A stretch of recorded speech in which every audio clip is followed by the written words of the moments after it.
WEFM is SUG. Bringing you the news 24 hours a day, 7 days per week, with a fresh approach. www.999wefm.com. WeFM News, online, on demand.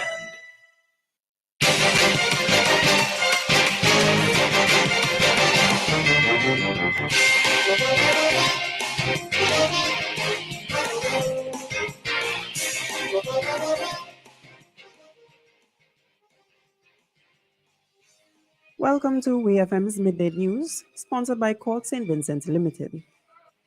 We got stoves, cook it, fry it, bake it, stew it, poach it, eat it, drink it, slurp it. At Quartz, you can get it. We got fridges, slurp it, chill it, freeze it, store it, crisp it, pack it, and stack it. At Quartz, you can get it. Wash or dryer it, wash it, fluff it, spin it, dry it, clean it, fold it, wear it, sort it, and soak it. Rinse it, load it. SDA gon' make you blend it, crush it, toast it. At Quartz, you can get it. It's the appliance event happening now, only at Quartz, bringing value home.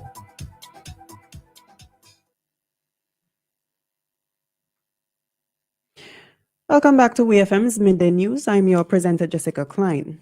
First on the local scene.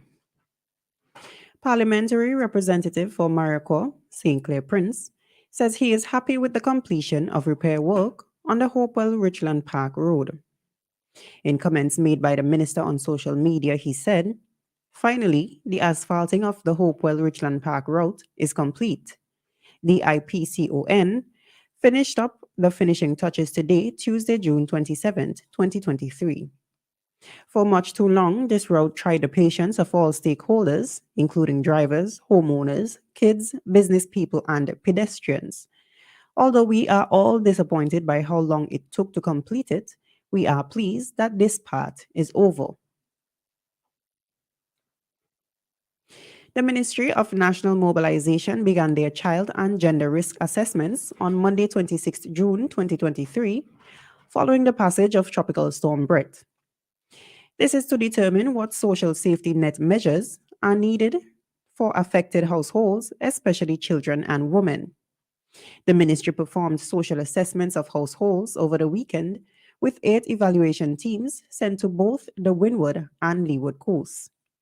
On Friday, June 23rd, sociological assessments of storm-affected families was conducted based on reports filed to the National Emergency Management Office, NEMO, as well as through social media and or preliminary inspections while in the field. Spring Village, Rosebank, Rose Hall, Chateaubelair, and Fitzhughes on the Leeward side of the island, and Chester Cottage, Connery, Park Hill, Georgetown, and Owier on the Windward side of the island. Still on the local scene, the doors of the Kingstown Magistrates Court, KMC, reopened on June 26th after a newly appointed magistrate took up duties there. Former Assistant Superintendent of Police, John Bala, has now been appointed a district magistrate and is presiding at the KMC. Bala, who celebrated 20 years of service to the Royal St. Vincent and the Grenadines Police Force, on May 14th, joined the legal fraternity on October 10, 2016, when he was called to the bar. Up until his evaluation to the position of district magistrate, Bala served as the head of the Legal Research and Policies Unit within the Royal St. Vincent and the Grenadines Police Force. The court was formally presided over by then Senior Magistrate Ricky Burnett, who was appointed a High Court judge with effect from April 3rd, 2023. On the regional scene, Barbados' fourth Prime Minister, Sir Lloyd Erskine Sandiford, has died at the age of 86. Sandiford was an educator and diplomat. He was also a veteran Democratic Labour Party politician who entered the political fray in 1964 and served the country for more than 3 decades. Sir Lloyd had long been credited as the most significant post-independence education minister, particularly in developing the Barbados Community College and opening new primary and secondary schools. He was later appointed as Barbados' first ambassador to China, presenting his credentials on March 3rd, 2010. Still on the regional scene, developing oil producer Guyana is not interested in joining the Organization of the Petroleum Exporting Countries, OPEC, according to the country's Vice President, Bharat Jagdeo.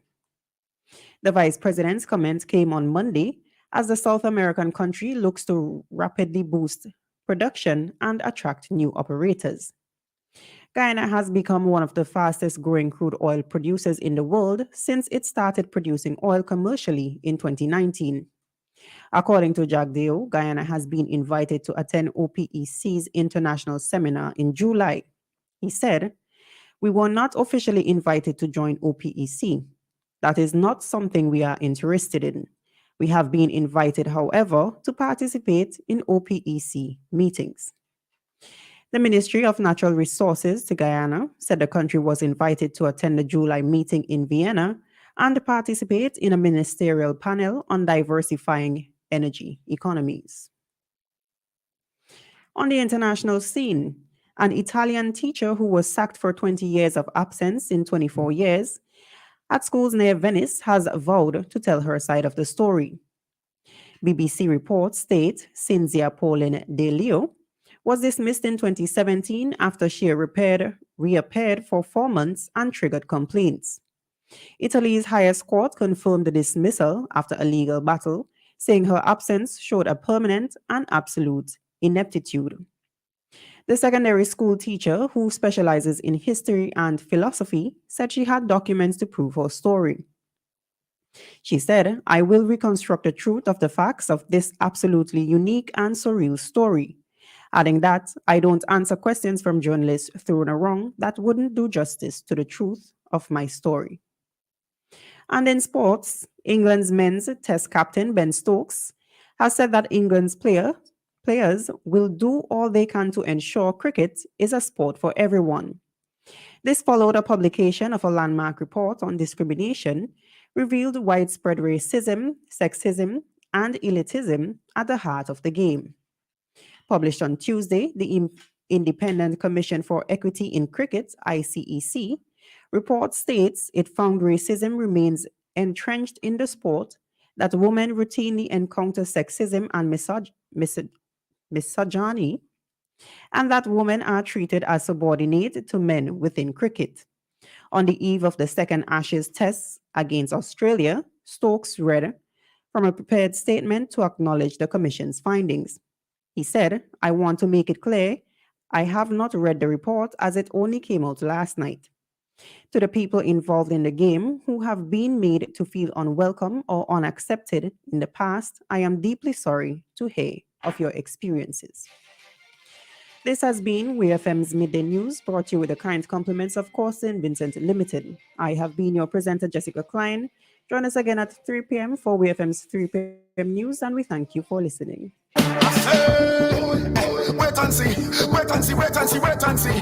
Whenever we touching the vacancy, we just climb over the gate and see. Boom! It's carnival time at Courts Ready Cash. So visit your nearest Courts Ready Cash for instant carnival prizes, tickets, and much more with your loan of $3,000 or over. Come home to Courts Ready Cash this carnival season and enjoy flexible payment terms, hassle-free service, and fast approval. All you need is your ID, proof of address, payslip, your job letter, and 2 references. Simple as that. Follow Ready Cash on Facebook and Instagram for your updates and in our in-store carnival parties and our carnival workout session. It's time for carnival at Courts Ready Cash. Visit shopcourts.com for details. Come home to Courts Ready Cash. We are ready when you are.